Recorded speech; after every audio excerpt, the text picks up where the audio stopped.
Hello students, welcome again to the Nimbus online platform. So आज के इस part में, इस वीडियो में जो है हम इकोनॉमिक सर्वे का एक बहुत ही इंपॉर्टेंट चैप्टर कवर करने वाले हैं, that is chapter 7 of economic survey.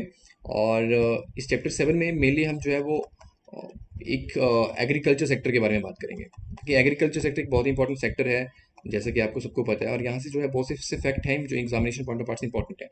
सो हम उन सबको जो है कम समय में जो है कवर करने की कोशिश करेंगे। सो आइए स्टार्ट करते हैं। सो मेनली ये चैप्टर 7 जो है आपका एग्रीकल्चर, हॉर्टिकल्चर और कुछ अलाइड सेक्टर जैसे कि एनिमल हस्बेंड्री जो है वो, ये सब जो है ये चैप्टर इंक्लूड करता है। और मेनली हम इसमें जो है आज के पार्ट में, वीडियो में जो है एग्रीकल्चर सेक्टर के बारे में बात करेंगे। और इस चैप्टर को इसलिए सबसे पहले मैंने हाई प्रायोरिटी दी है बिकॉज यहाँ से काफ़ी क्वेश्चन जो है वो प्रीवियस एग्जामिनेशन में पूछे गए। सो आइए बात करते हैं। सबसे पहले देखिए, हिमाचल प्रदेश की अगर हम बात करते हैं तो ये एक लौता ऐसा स्टेट है कंट्री में जिसकी जो पॉपुलेशन है वो 89% पॉपुलेशन जो है वो रूरल एरिया में रहती है, और जिनका मैक्सिमम जो लाइवलीहुड है वो एग्रीकल्चर पे जो है डिपेंड करता है।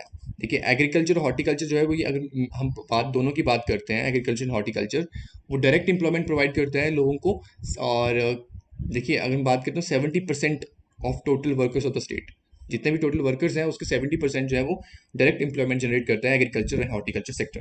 तो ये बहुत ही इंपॉर्टेंट फैक्ट है। देखिए, पहला फैक्ट जो कि एग्जामिनेशन से आपने ये ध्यान रखना है कि कितनी पॉपुलेशन जो है वो रूरल है, वो 89.96% है, और कितने ऐसे total percent of total workers जो है वो जिसको डायरेक्ट एम्प्लॉयमेंट जो है ये सेक्टर देता है, तो 70%, ये आपने ध्यान रखना है। उसके बाद बात करते हैं, देखिए, और सेकंड हम जो इंपॉर्टेंट फैक्ट हैं, अगर हम टोटल जोग्राफिकल एरिया की बात करते हैं स्टेट का, तो जैसे कि आपको पता है कि 55,673 स्क्वायर किलोमीटर है। अगर इसको हम लाख हेक्टेयर में करते हैं तो ये 55.67 लाख हेक्टेयर जो है वो, इतना हमारे पास टोटल जोग्राफिकल एरिया की बात, टोटल जोग्राफिकल एरिया है। और यहाँ पे मेनली जो फैक्ट आपने ध्यान रखना है कि कितने ऐसे फार्मर्स हैं और वो कितना उनकी जो है मेनली जो ऑपरेशनल लैंड होल्डिंग है। तो देखिए, 9.97 लाख फार्मर्स हैं और उनकी जो है 9.44 लाख हेक्टेयर जो है वो उनकी लैंड होल्डिंग है। इतना सा आप ध्यान रखेंगे। आगे जब टेबल होगा उस टेबल में भी बहुत सारी चीज़ें जो है क्लियर होंगी। सो इस टेबल पर जो है आप थोड़ा सा देखिए, नज़र डालिए। यहाँ से भी क्वेश्चन जो है एग्जामिनेशन में पूछे गए हैं। देखिए, यहाँ पे आपको पहले तो पता होना चाहिए कि किस तरह के फार्मर्स की कैटेगरी है। देखिए, मार्जिनल फार्मर होते हैं, स्मॉल होते हैं, सेमी मीडियम होते हैं, मीडियम लार्ज। और इनको किस तरह से डिवाइड किया है, देखिए, जिनका जो है लैंड होल्डिंग जो है वो 1 हेक्टेयर से कम है उनको मार्जिनल फार्मर हम कहते हैं, और जिनका 1 से 2 हेक्टेयर की लैंड होल्डिंग है उनको हम स्मॉल फार्मर कहते हैं। सेमी मीडियम जो 2 से 4 हेक्टेयर जो लैंड होल्डिंग है उनको हम सेमी मीडियम फार्मर बोलते हैं। 4 से 10 जो है वो मीडियम कैटेगरी में आते हैं, और जिनका जो है 10 से ऊपर का जो हेक्टेयर लैंड होल्डिंग होते हैं उनको हम लार्ज फार्मर कहते हैं। तो देखिए, ये भी डायरेक्टली फैक्ट बनते हैं, सीधे सीधे पूछे जा सकते हैं क्वेश्चन आपके पास। इस तरह से आ सकता है कि जो सेमी मीडियम फार्मर्स जो कैटेगरी है वो, उनका जो लैंड होल्डिंग है वो कितने से कितने हेक्टेयर में जो है वो जो है इंक्लूड करती है। तो 2 to 4 हेक्टेयर, ये आपका आंसर होना चाहिए। तो इस तरह से आपने ये ध्यान रखना है। अब देखिए, ये टेबल यहाँ पे सारे फैक्ट जो है आपने याद नहीं करने हैं। यहाँ पे देखिए, मैं आपको अगर आपको बताऊँ, देखिए टोटल जो है, देखिए 9.97, जैसे कि मैंने पहले बताया कि इतना लैंड होल्डिंग है लाख हेक्टेयर। अगर हम फार्मर्स की बात करते हैं 9.97, और एरिया जो है वो 9.97 लाख फार्मर है जो कि लैंड होल्ड करते हैं, और एरिया की हम बात करते हैं तो 9.44 लाख हेक्टेयर जो है एरिया जो है ये, जो 9.97 फार्मर है ये इतना जो है वो लैंड होल्डिंग कवर करते हैं। और देखिए, एवरेज लैंड होल्डिंग का अगर बात करते हैं, इस तरह से क्वेश्चन आ सकता है कि एवरेज लैंड होल्डिंग कितनी है फार्मर्स की, तो वो है 0.95 हेक्टेयर। हम टोटल अगर हम एवरेज की बात करते हैं तो देखिए, ये भी इंपॉर्टेंट फैक्ट है जिसका आपने ध्यान रखना है। बाकी कहीं ना कहीं जो अपने आप थोड़ा सा ऐसा हम कह सकते हैं कि बहुत ज़्यादा इंपॉर्टेंट तो नहीं है, लेकिन लीस्ट प्रोबेबल है कि क्वेश्चन पूछा जाए, लेकिन फिर भी आपने थोड़ा बहुत ध्यान रखना है। जैसे कि आपने ध्यान रखना है कि जो मार्जिनल फार्मर हैं, टोटल की बात करते हैं 9.97 से बात करते हैं, इस टोटल का जो है वो, जो मार्जिनल फार्मर है वो 71.41% है। तो आपने थोड़े बहुत जो इसका थोड़ा ध्यान रखना है कि 71.41 परसेंटेज का ध्यान रखना है। अगर आपको 7.12 लाख अगर ये भी याद नहीं रहता है तब भी चलेगा, लेकिन आपने जो परसेंटेज है कि टोटल जितने भी फार्मर्स हैं, तो उन सब फार्मर्स में जो मार्जिनल फार्मर है वो 71.41% है। राइट गाइस, तो आपने इनका जो है स्पेसिफिकली यहाँ पे इस परसेंटेज का ध्यान रखना है। अगर हम स्मॉल की बात करते हैं तो वो 1.74% है टोटल फार्मर का, अगर हम स्मॉल फार्मर की बात करते हैं। अगर हम सेमी मीडियम की बात करते हैं तो वो 0.82 है। तो ये भी डायरेक्टली पूछा जा सकता है। सो बट लीस्ट प्रोबेबिलिटी है कि आए, बट फिर भी कहीं ना कहीं आपने ध्यान रखना है। अगर 0.26, देखिए जो मीडियम है वो 0.26 है, और जो लार्ज वाले हैं वो 0.03 है। तो ये परसेंटेज है एक्चुअली इनकी, तो इनका भी कहीं ना कहीं आप थोड़ा सा ध्यान रखेंगे। बाकी देखिए एरिया की बात करते हैं तो ये इतना इंपॉर्टेंट नहीं है, फिर भी कहीं ना कहीं अगर आपने इनको पढ़ना है तो आप पढ़ सकते हैं। और यहाँ पे लीस्ट प्रोबेबिलिटी की यहाँ से पूछा जाए। और बाकी ये अगर हम बात करते हैं एवरेज साइज ऑफ होल्डिंग की, तो ये भी लीस्ट प्रोबेबिलिटी है कि यहाँ से कुछ क्वेश्चन जो है बने। लेकिन जितना बाकी मैंने आपको बताया वो अपने यहाँ से स्टेबल से ध्यान रखना है। आगे चलते हैं। अब हम बात करते हैं, देखिए अगर बात करें टोटल कल्टीवेटेड एरिया की स्टेट में, ये क्वेश्चन भी पूछा गया है प्रीवियसली पेपर में। तो कितना परसेंटेज जो है वो टोटल कल्टीवेटेड एरिया है जो कि रेनफेड के अंदर आता है। तो देखिए 80% एरिया जो है जो कि रेनफेड के अंदर आता है, total cultivated area in the state is rainfed. तो ये इंपॉर्टेंट फैक्ट है, आपने ध्यान रखना है, दोबारा से भी क्वेश्चन में पूछा जा सकता है। और नेक्स्ट हम बात करते हैं, बहुत ही इंपॉर्टेंट बात, एग्रो क्लाइमेटिकली हम बात करें तो स्टेट को जो है 4 जोन्स में डिवाइड किया गया है। देखिए सब ट्रॉपिकल, सब माउंटेन एंड लो हिल्स। देखिए अगर हम हिमाचल की थोड़ा सा इस तरह से हम रफली सा अगर हम डिज़ाइन करें, थोड़ा सा बनाएं, तो देखिए जैसे कि सब ट्रॉपिकल, सब माउंटेन एंड लो हिल्स की हम बात करें तो ये वाले जो शिवालिक वाले आपके रीजन आते हैं, लो सोलन के जो है लो हिल्स वाले एरिया, सिरमौर के लो हिल्स वाले एरिया, ये सब के सब कहीं ना कहीं सब ट्रॉपिकल, सब माउंटेन, लो हिल्स में आते हैं। तो ये इस तरह से डिवाइड किया गया है। अगर हम बात करें सब टेम्परेट, सब ह्यूमिड एंड मिड हिल्स, तो देखिए ये थोड़ा बहुत जो आप कह सकते हैं कि कांगड़ा, पालमपुर और मंडी वाले एरिया जो हैं, और कुछ सोलन के अपर एरिया, सिरमौर के अपर एरिया, ये कहीं ना कहीं सब टेम्परेट, सब ह्यूमिड मिड हिल्स में आते हैं। टेम्परेट जैसे कि आपको पता है कि ना ज़्यादा ठंडा ना ज़्यादा गर्म, ट्रॉपिकल आपको पता है कि बहुत हीटेड एरियाज। सो इस तरह से इन कैटेगराइज किया है एग्रो क्लाइमेटिकली अगर हम बात करते हैं स्टेट को।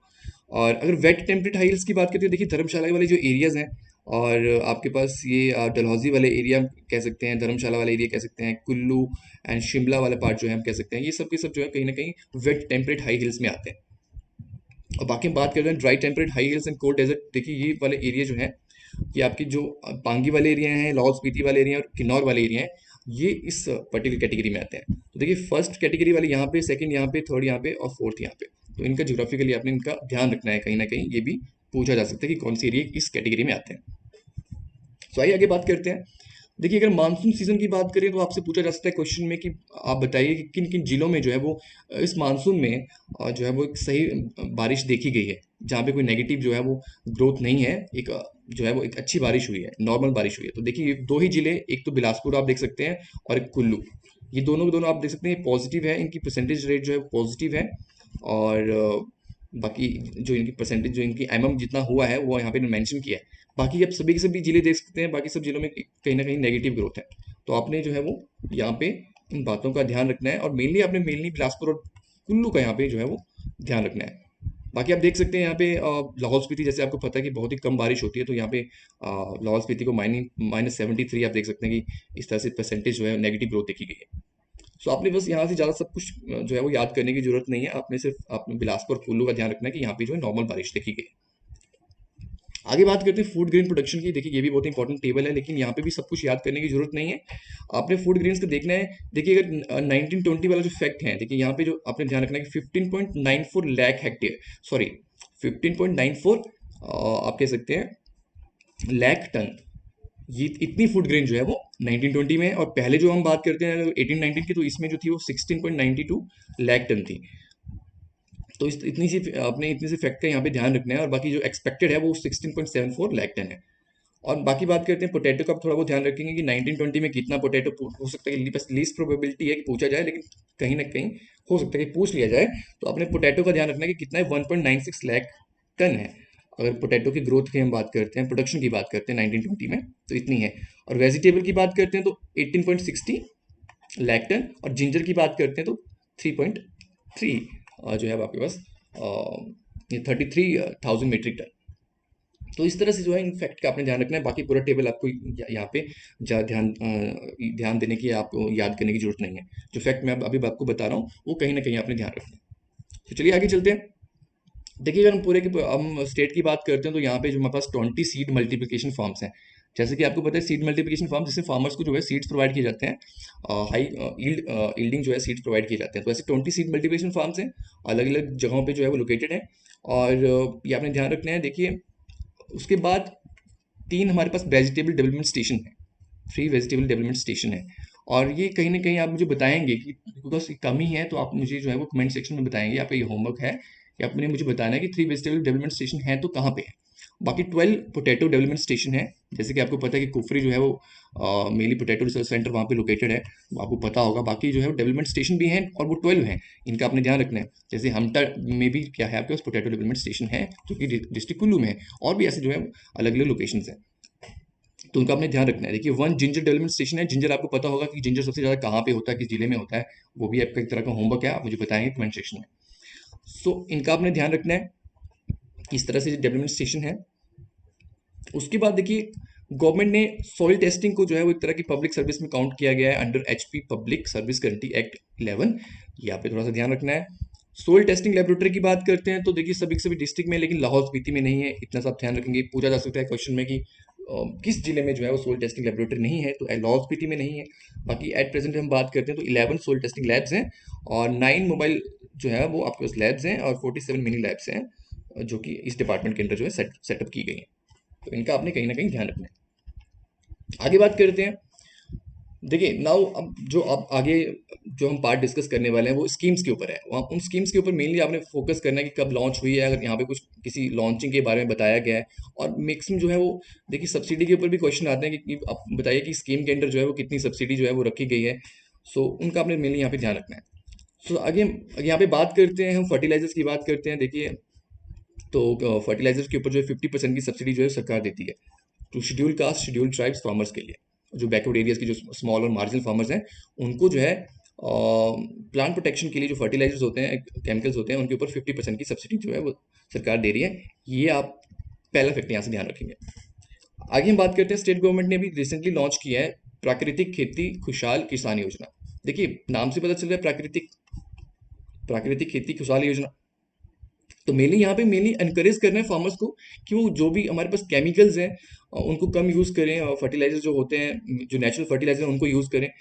सो जीरो बजट नेचुरल जो फार्मिंग है उसको मेनली यहाँ पे प्रमोट किया जाएगा, इस पर्टिकुलर पार्ट को, जिसमें अंदर जिसके अंदर जो है वो मेनली जो है वो जो नेचुरल जो आपके पास फर्टिलाइजर्स हैं उनका जो है प्रमोशन जो है वो उनको प्रमोट करना है, और केमिकल फ्री एक तरह से जो है वो फर्टिलाइजर जो है हमने मेनली जो है उनको डिस्करेज करना है। मतलब आप कह सकते हैं कि केमिकल्स को डिस्करेज करना है और इसको जो है इनकरेज करना है, जीरो बजट नेचुरल फार्मिंग। तो ये आप ध्यान रखेंगे। इससे क्या होगा कि देखिए बहुत से फार्मर्स ऐसे होते हैं जो केमिकल्स के ऊपर बहुत सारा खर्चा करते हैं, और अगर आप नेचुरल फार्मिंग की यूज़ करते हैं तो उससे जो कॉस्ट ऑफ कल्टीवेशन है उसके ऊपर भी बहुत ज़्यादा जो है वो आप कह सकते हैं कि फ़र्क पड़ता है।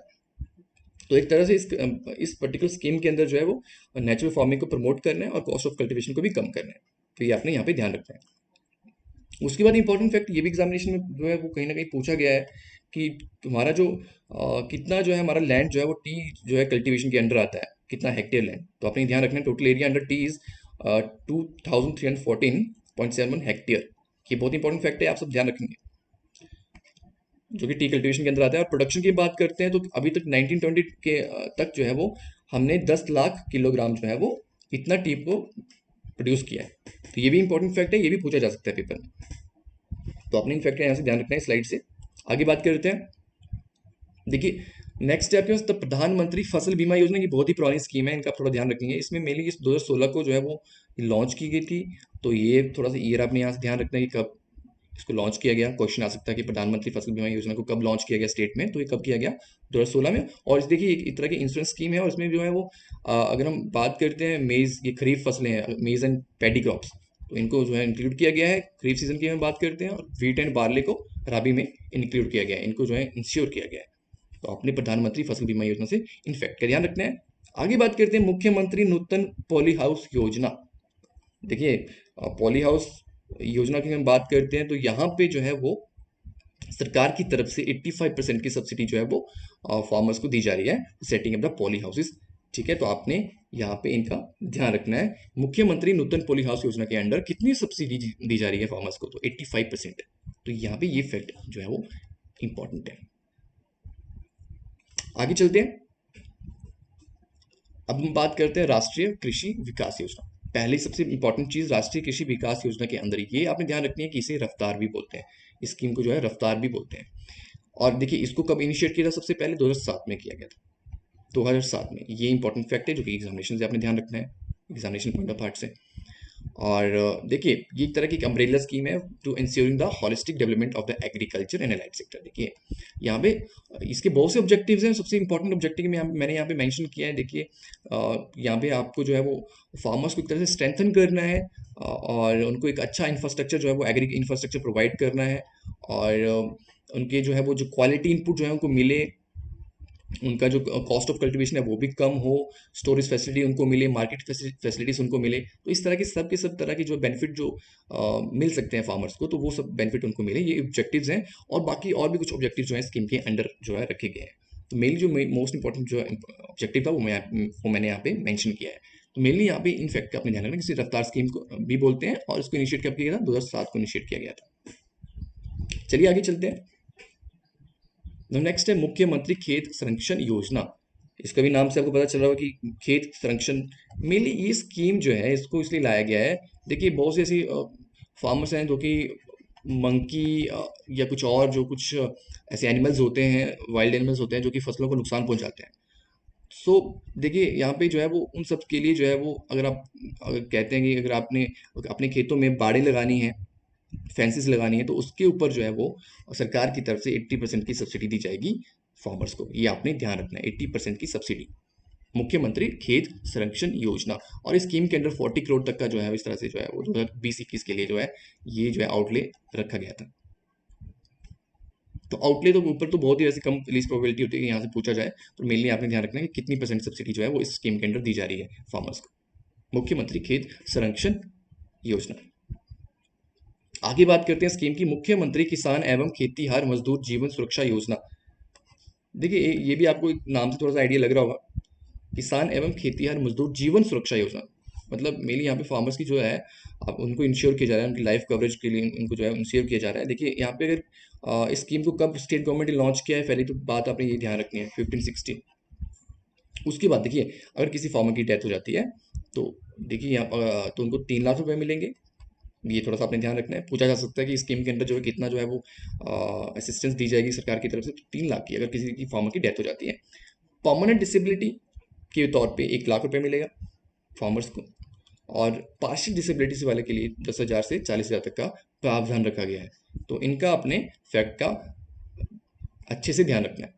मुख्यमंत्री किसान एवं खेतीहर मजदूर जीवन सुरक्षा योजना कब लॉन्च की गई, और किस किस तरह की असिस्टेंस जो है वो किस किस पर्टिकुलर कैटेगरी वाले लोगों के लिए जो है वो एलोकेटेड है, ये आपने इनका ध्यान रखना है। आगे बात करते हैं। नेक्स्ट स्कीम है lift irrigation and borewell scheme. जैसे कि नाम से आपको पता चल रहा होगा, इसमें मेनली इरिगेशन को जो है वो इरिगेशन के लिए जो है वो ये बोरवेल स्कीम लाई गई है। तो इसमें गवर्नमेंट जो है 50% की सब्सिडी दे रहा है for the construction of lift irrigation scheme, ठीक है, एंड इंस्टॉलेशन ऑफ बोरवेल्स। तो आपने ये ध्यान रखना है कितनी सब्सिडी, इतना ही ध्यान रखना है, 50% की subsidy lift irrigation and borewell scheme. उसके बाद स्कीम है सौर सिंचाई योजना, और इस स्कीम के अंदर जो है वो मेनली जो है वो 85% की सब्सिडी जो है वो सरकार की तरफ से आ रही है फार्मर्स को।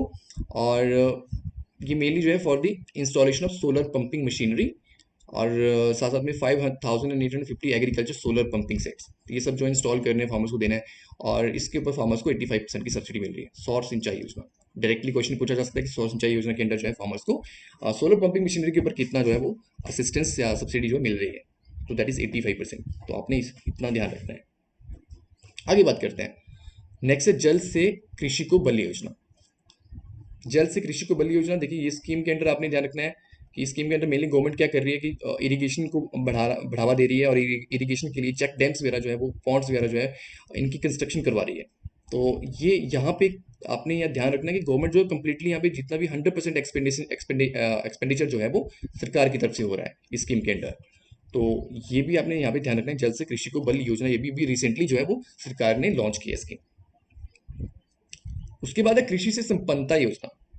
देखिए ये यहाँ से इम्पोर्टेंट बात, देखिए देखिए कुछ ऐसी चीज़ें हैं जो कि अभी रिसेंटली जो है उनके बारे में जो है डिस्कवर, एक तरह से आप कह सकते हैं कि डिस्कवरी की गई है। जैसे कि एक नई वैरायटी हींग की जो है वो उसको जो फाउंड किया गया है, एसोफोटिडा जिसको हम कहते हैं, और कहते हैं कि that has been identified by the institute of Himalayan biotechnology IHBT Palampur. ये आपने ध्यान रखना है, पूछा जा सकता है कि किसने किस पर्टिकुलर इंस्टीट्यूशन ने इसको जो है अभी फाउंड किया है, एक नई वैरायटी हींग की, एसोफेटिडा। तो वो कह रहे हैं कि इस पर्टिकुलर पार्ट को, इस वैरायटी को, जो यहीं की ये वैरायटी है, इनको जो है वो हम हाई एल्टीट्यूड वाले एरिया में जो है ग्रोन कर सकते हैं, जैसे लाहौल स्पीति है, किन्नौर है, चंबा है। और साथ में हाई एल्टीट्यूड वाले एरियाज में जो है वो सैफरन के लिए भी जो है कुछ जगहें जो है वो देखी गई हैं जहाँ पे सैफरन को कल्टीवेट किया जा सकता है। और देखिए सैफरन की हम बात करते हैं, कहते हैं कि जम्मू कश्मीर में जिस तरह से किश्तवाड़ इन जगह पे केसर होता है, तो अ, इस पर्टिकुलर स्कीम के अंदर जो है वो इन इन पर्टिकुलर पार्ट्स के ऊपर भी ध्यान दिया जा रहा है।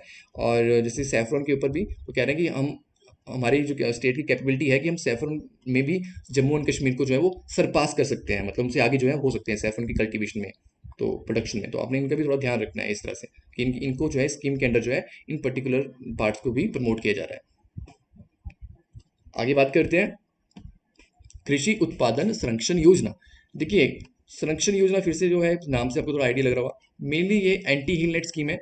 और अभी इस स्कीम के अंडर जो है नई नई मशीनरीज भी लाई जा रही हैं। और साथ साथ में जो है वो जो नेट है, एंटी हिल नेट है, वो भी प्रोवाइड किए जा रहे हैं। तो सरकार की तरफ से जो असिस्टेंस मिल रही है वो मिल रही है, 80% सब्सिडी मिल रही है। तो ये आपने थोड़ा ध्यान रखना है। तो जैसे आपको पता है कि ये स्कीम जो है वो हॉर्टिकल्चर डिपार्टमेंट में बहुत ज़्यादा जो है वो एक तरह से आप कह सकते हैं कि ये हेल्पफुल है। और जैसे कि आपको पता है कि एप्पल को बहुत सारा नुकसान होता है जब भी आपके पास जो है वो हील स्टॉर्म्स वगैरह होते हैं, तो बहुत सारा नुकसान होता है इस खेती को। तो उसके लिए स्पेसिफिकली जो है ये बहुत ही फायदेमंद ये स्कीम है। और 80% की सब्सिडी जो है सरकार जो है फार्मर्स को दे रही है। तो आपने ये ध्यान रखना है। नेक्स्ट बात करते हैं किसान सम्मान निधि योजना। किसान सम्मान निधि योजना, देखिए ये स्कीम जो है वो एक तरह का गवर्नमेंट की ऑफ इंडिया की तरफ से स्कीम लाई गई है। और इसमें जो है वो जिन भी फार्मर्स का 2 हेक्टेयर से कम लैंड है, उनको जो है वो 6,000 रुपये का जो है असिस्टेंस जो है वो दी जाएगी। एक तरह का फाइनेंशियल सपोर्ट है उनके लिए। तो ये आपने ध्यान रखना है। और ये पहले भी आई थिंक पिछले पार्ट में भी इसके बारे में, स्कीम के बारे में बात हुई है। और इस स्कीम के अंदर कहते हैं कि 9,26,830 फार्मर्स को जो है वो इस तरह का बेनिफिट मिल चुका है अप टू जनवरी 2021। किसान सम्मान निधि योजना। तो ये सारे के सारे इंपॉर्टेंट फैक्ट्स इनका सबने आप सबका आपने जो है वो ध्यान रखना है। सो आज की वीडियोस में इतना ही हम कवर करेंगे, एग्रीकल्चर सेक्टर को कवर करेंगे। और हमारे जो नेक्स्ट वीडियो जो आने वाली हैं वो हमारे पास हॉर्टिकल्चर, जो कि बहुत इंपॉर्टेंट सेक्शन है, उसको उसकी भी जो इंपॉर्टेंट फैक्ट है वो भी हम कवर करेंगे। और साथ साथ में जो एनिमल हस्बेंड्री वाला जो सेक्शन है उसको भी हम अच्छे से कवर करेंगे अपने नेक्स्ट वीडियोस में। तो यहाँ तक का जितने भी फैक्ट मैंने बताया, आई होप कि वो आपके लिए जो है वो हेल्पफुल रहे होंगे। और आपको किसी तरह का डाउट लगता है तो कमेंट सेक्शन में जरूर बताइए। Till then, thank you so much, take care.